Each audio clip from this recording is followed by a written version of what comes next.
I'd like to give you an update on our efforts to get the Federal Reserve audited. Things are coming along quite well. Matter of fact, a little bit better than I ever anticipated, with 272 members of the House now supporting it and 13 members of the Senate. That's doing pretty well. In the House, there are 95 Democrats that have supported it, as well as 2 in the Senate. So things are coming along quite well.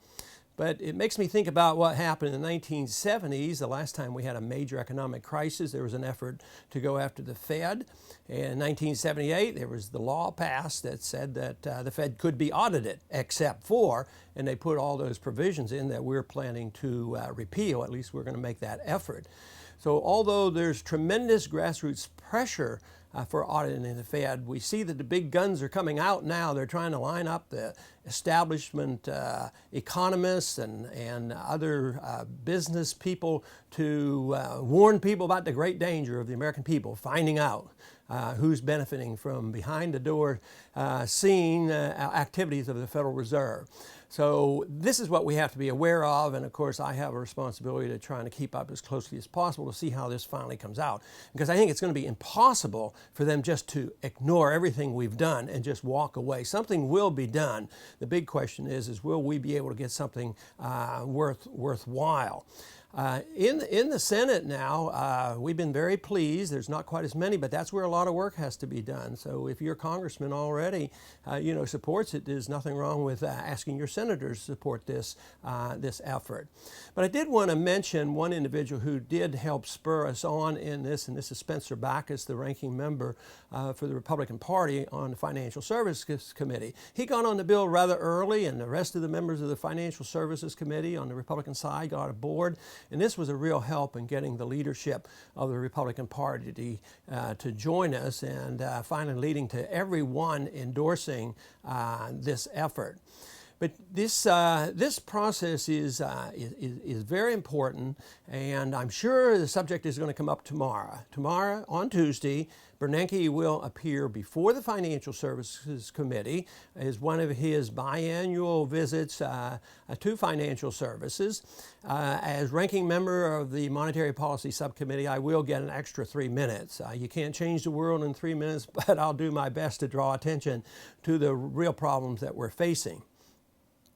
Just as well, I get 5 minutes also for questioning Bernanke. And the challenge always is how much information can I get out versus how much free time can he get from me to try to undermine what we're trying to do.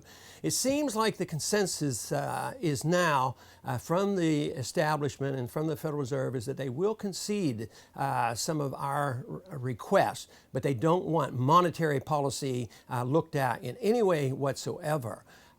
Which is maybe the big issue. They will concede looking at some of these lending institutes, lending facilities that were instituted during the crisis, but monetary policy where they deal with discount windows and reserve requirements and agreements in this way, they don't want it to be touched, and their argument is that proprietary information of these banks shouldn't be public.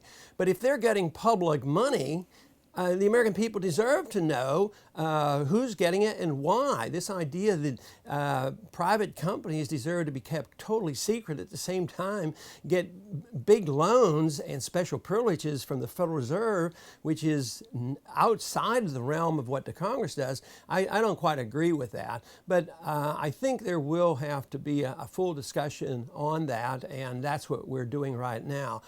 We've had some token hearings in the House.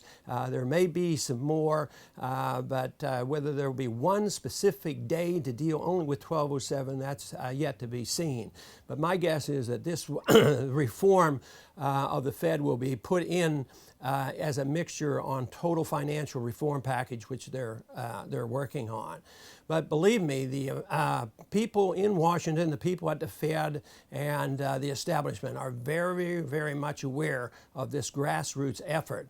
They can claim 100 or so pseudo-economists who claim that the American people shouldn't know anything about the Fed.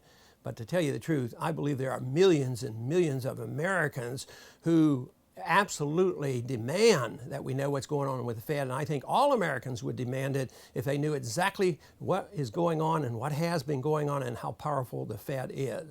So my goal is to keep up this momentum and do our very best to work for the reform of the system so that we have a sound monetary and financial system where economic growth can be steady, instead of going through these cycles of recessions and depressions and inflations and special interests being bailed out at the sacrifice of the middle class.